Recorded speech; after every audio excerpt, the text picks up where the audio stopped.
Hello, everybody, and welcome back to another episode of the Daily Crypto News. Today, guys, we're doing another 250 XRP giveaway, and all you have to do is make sure you press the like button, make sure you are subscribed, and make sure you comment something down below. If you've done that, head over to Twitter, follow me on there, because we're going to be announcing the winner on there if we hit 1,000 likes within 24 hours. It still goes on. If we hit 1,000 likes, boom, instantly the winner will be announced, and we'll do that for any video. All right, so if we hit 3 videos, 1,000 likes today, we'll give it away 3 times. That's the way it works. It's gonna be crazy. So make sure you press the like button always, instantly, to support the channel, but also to enter into these crazy giveaways.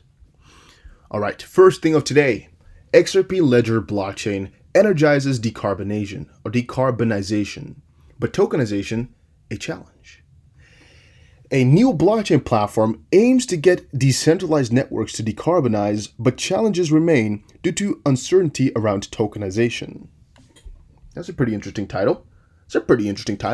Well, some of the stuff I want to talk to you guys about for today is the fact that Ripple is expanding at such a great and ununderstandable way. So we often hear about what Ripple's been doing from a third party. But one thing I think a lot of people are underestimating is that this whole announcement came from Ripple themselves. What am I talking about here? I'm talking about the fact that Ripple is trying to decarbonize, I think that's the way you say it, the whole crypto realm, the whole crypto space. I think we're underestimating the severity of that and what type of progress is involved. Even though the plan is 10 years, there's no other crypto going at it like that. At least you have a little bit of a list of what, quote unquote, companies are working at this right now and who Ripple is working with it on. But if you compare it to all the other crypto, this is what makes Ripple so freaking huge in this space. They are openly saying, yeah, we care about the future. And why is that smart? Guys, how often are these payment billionaires and just people with billions of dollars or people working with money liked, especially by the public? Not that often. What has Ripple done here? They made the ultimate SJW move right here by making sure that crypto, at least the space, gets decarbonized or something along those lines. I don't even know the perfect terms for it. It is a freaking master brain move. It's like a 400 IQ, right? The way they're doing this right here is they don't even have to put in much effort, theoretically speaking, because they're going to kind of create a framework for the payments anyway, which is, I guess, a lot more friendly than the way it's going on right now, which is a good thing. They're also already a lot more friendly than almost any other crypto out there, especially in a proof of work. We can all get that. I mean, the way they go is how many times? 57,000 times more environmentally friendly. And all they're basically adding here is that they're on a mission from within now and 10 years to make sure to become carbon neutral. But it's not like it's their only plan, all right? It's a thing that Google, Facebook, and everybody has been doing for a little while already. They just went out and made it a very big part of their campaign, or they just made it look like a very big campaign or things like that.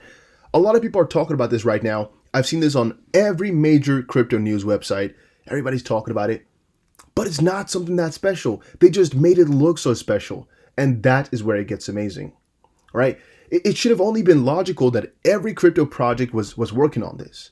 But Ripple has associated them with kind of starting this big change in crypto or in fintech or in all of that to change it all. That's just, I could not, at first I was like, oh, that's pretty okay. And then I started to understand the severity of all of this. These guys have outsmarted everybody with this move. Really, really smart. I really, really love it. Also, things like eco-friendly fintech or things like that, it will always pop up Ripple right now. Because they're on such a freaking roll with this campaign. Maybe that's why they wanted more attention on Twitter and things like that, for more of these, SJW counter moves. I don't know, but it's smart, and I really, really love it. On the contrary, something I don't really love is more news about Jeb McCaleb. Former Ripple CTO Jeb McCaleb ready to sell another 120 million XRP, or $28 million. While XRP price remains without momentum, transactions could grow by more than 1,000% in the next 5 years. We knew all about that. But 120 million XRP transferred from Jeb McCaleb's settlement to Jeb McCaleb wallet. And yeah, that basically means he is going to be selling a little bit more.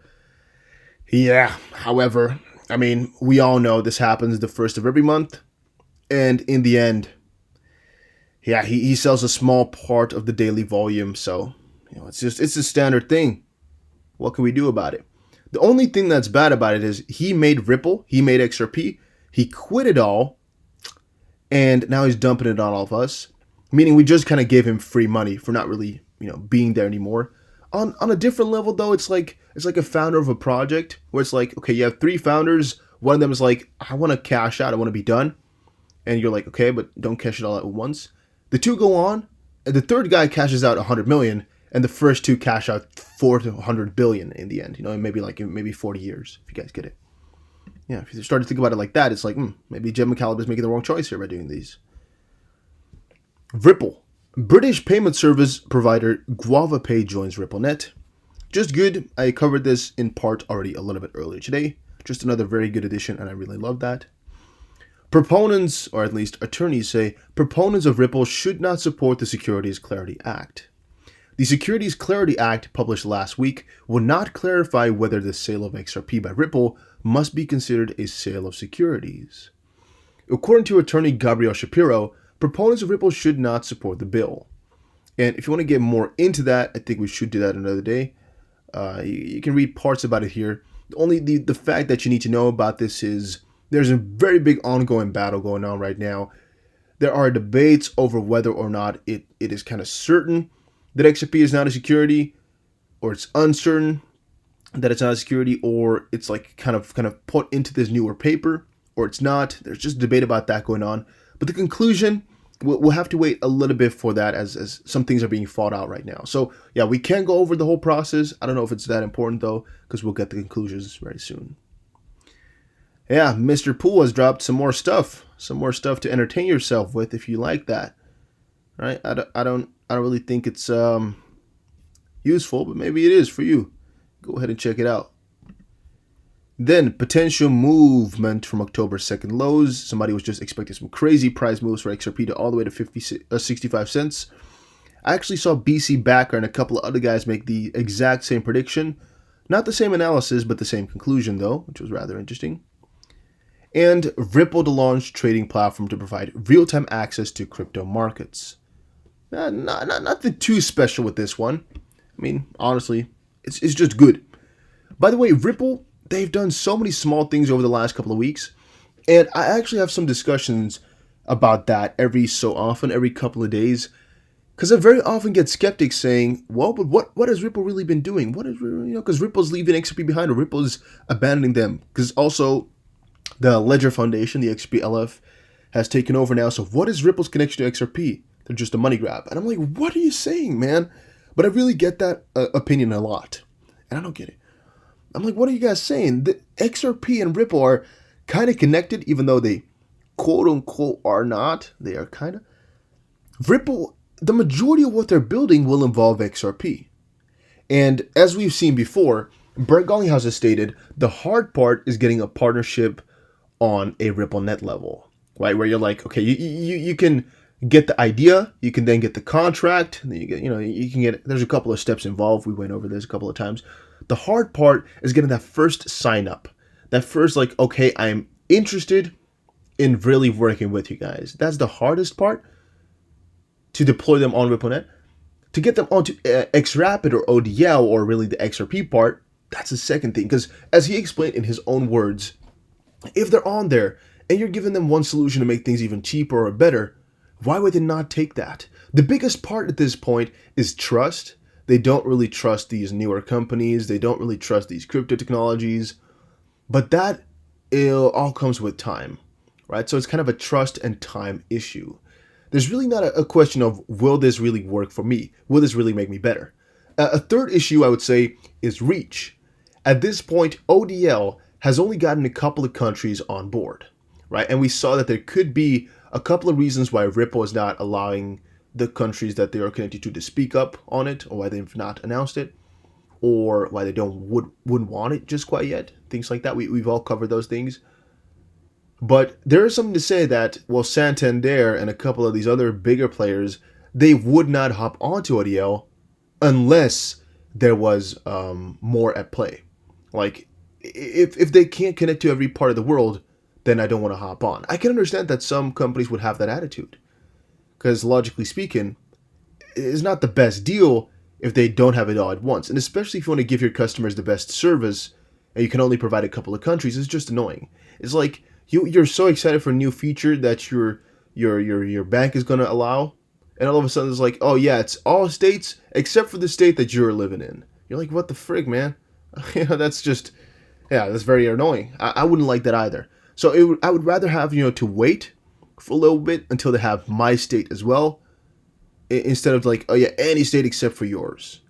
And I'm not talking about regulatory wise. I'm just talking about, yeah, all of them, but your state hasn't replied yet, so we're not doing that. How long will it take? Maybe 2 years. Who knows?